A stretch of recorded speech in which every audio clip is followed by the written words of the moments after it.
ಸಮಸ್ತ ವೀಕ್ಷಕರಿಗೂ ನಮಸ್ಕಾರಗಳು. ನಾನು ಈಗಾಗಲೇ ಒಂದು ವಶೀಕರಣದ ವಿಧಾನವನ್ನು ನಿಮಗೆ ಈ ಮುಂಚೆಯೇ ತಿಳಿಸಿಕೊಟ್ಟಿದ್ದೇನೆ. ಇನ್ನು ಒಂದು ಸುಲಭವಾದ ವಿಧಾನವನ್ನು ನಾನು ನಿಮಗೆ ಇವತ್ತಿನ ವಿಡಿಯೋದಲ್ಲಿ ತಿಳಿಸಿಕೊಡುತ್ತೇನೆ. ವಶೀಕರಣ ಅಂದರೆ ಅದು ನಕ್ಷತ್ರ ಪೂಜೆ ಅನ್ನೋದು ಅಲ್ಲ. ನಾವು ಈ ತಂತ್ರವನ್ನು ಒಳ್ಳೆಯದಕ್ಕೆ ಮತ್ತು ಒಳ್ಳೆಯ ಉದ್ದೇಶಕ್ಕೆ ಮಾತ್ರ ಉಪಯೋಗಿಸಿ, ಮುಖ್ಯವಾಗಿ ಈ ತಂತ್ರವನ್ನು ಗಂಡ ಹೆಂಡತಿಯರಿಗೆ ಪರಸ್ಪರ ಹೊಂದಾಣಿಕೆ ಇಲ್ಲದವರು ಮತ್ತು ಪ್ರೀತಿಸುವವರು ಈ ಬಂಧನವನ್ನು ಬಲಿಷ್ಠವಾಗಿಸಲು ತುಂಬ ಉಪಯೋಗಕ್ಕೆ ಬರುತ್ತೆ. ಈ ತಂತ್ರ ತುಂಬ ಸಿಂಪಲ್. ಅದೇನು ಅಂದರೆ, ಈ ತಂತ್ರವನ್ನು ನಿಮ್ಮ ಮನೆಯಲ್ಲೇ ಆದರೂ ಮಾಡಬಹುದು ಅಥವಾ ನಿರ್ಜನ ಪ್ರದೇಶದಲ್ಲಿ ಆದರೂ ತುಂಬ ಸುಲಭವಾಗಿ ಮಾಡಿಕೊಳ್ಳಬಹುದು. ಈ ತಂತ್ರವನ್ನು ಒಳ್ಳೆಯ ಕೆಲಸಕ್ಕೆ ಉಪಯೋಗಿಸಿ. ನೀವು ಯಾರನ್ನು ಕೋರಿಕೊಳ್ಳುತ್ತಿದ್ದೇನೆ ಅಂತ ಬಯಸಿದ್ದೀರೋ ಅಥವಾ ನಿಮ್ಮನ್ನು ಪ್ರೀತಿಸುವುದು ಯಾರು ನಿಮಗೆ ಪ್ರೀತಿಸಬೇಕು ಅಂದುಕೊಂಡಿದ್ದೀರೋ ಅವರು ನೀವು ಹೇಳಿದ ಹಾಗೆ ಮಾಡ್ತಾರೆ. ಅಷ್ಟೇ ಅಲ್ಲ, ಯಾವಾಗಲೂ ಅವರು ನಿಮ್ಮ ಜೊತೆಯಲ್ಲೇ ಇರುತ್ತಾರೆ. ನಿಮಗೆ ಈ ತಂತ್ರದ ಮೇಲೆ ನಂಬಿಕೆ ಇದ್ದರೆ ಮಾತ್ರ ಇದನ್ನು ಪರಿಗಣಿಸಿ, ಇಲ್ಲ ಅಂದರೆ ಲೈಟಾಗಿ ತಗೊಳ್ಳಿ. ಅದನ್ನು ಯಾವ ರೀತಿ ಮಾಡೋದು ಅಂತ ನಾನು ನಿಮಗೆ ಇವತ್ತಿನ ವಿಡಿಯೋದಲ್ಲಿ ಸಂಪೂರ್ಣವಾಗಿ ಹೇಳಿಕೊಡ್ತೇನೆ.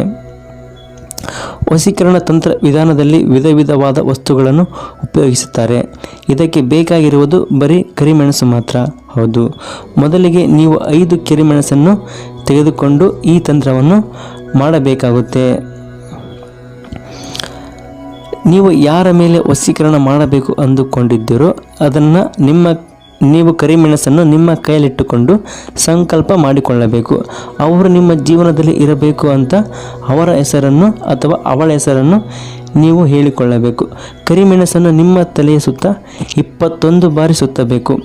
ಇದನ್ನು ನೀವು ಮನೆಯಲ್ಲೇ ಮಾಡಬಹುದು, ಆದರೆ ಇದನ್ನು ಮಾಡುವಾಗ ನಿಮ್ಮನ್ನು ಯಾರೂ ನೋಡಬಾರದು ಮತ್ತು ನಾನು ಈ ರೀತಿಯಾಗಿ ಮಾಡುತ್ತಿದ್ದೇನೆ ಎಂದು ಯಾರಿಗೂ ಸಹ ಹೇಳಬಾರದು.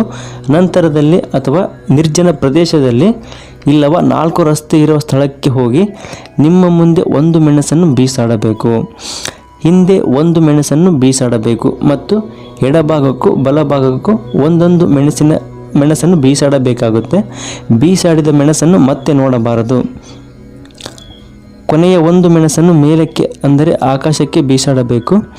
ಆಕಾಶಕ್ಕೆ ಬೀಸಾಡುವಾಗ ತಲೆ ಮೇಲೆತ್ತಿ ನೋಡಬಾರದು.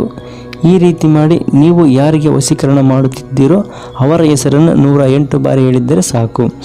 ಈ ರೀತಿ ಮಾಡುವುದರಿಂದ ನೀವು ಇಷ್ಟಪಡುವವರು ನಿಮಗೆ ಸಿಗ್ತಾರೆ. ಇನ್ನು ಕೆಲವೊಂದು ವಶೀಕರಣ ವಿಧಾನವನ್ನು ಮುಂದಿನ ವಿಡಿಯೋದಲ್ಲಿ ತಿಳಿಸಿಕೊಡ್ತೇನೆ. ನಿಮಗೆ ಈ ವಿಡಿಯೋ ಇಷ್ಟವಾಗಿದ್ದರೆ ದಯವಿಟ್ಟು ಈ ವಿಡಿಯೋಗೊಂದು ಲೈಕನ್ನು ಮಾಡಿ. ಹಾಗೆ ಇನ್ನೂ ಹೆಚ್ಚಿನ ವಿಡಿಯೋಗಳಿಗಾಗಿ ನಮ್ಮ ಚಾನಲ್ಗೆ ತಪ್ಪದೆ ಸಬ್ಸ್ಕ್ರೈಬ್ ಆಗಿ.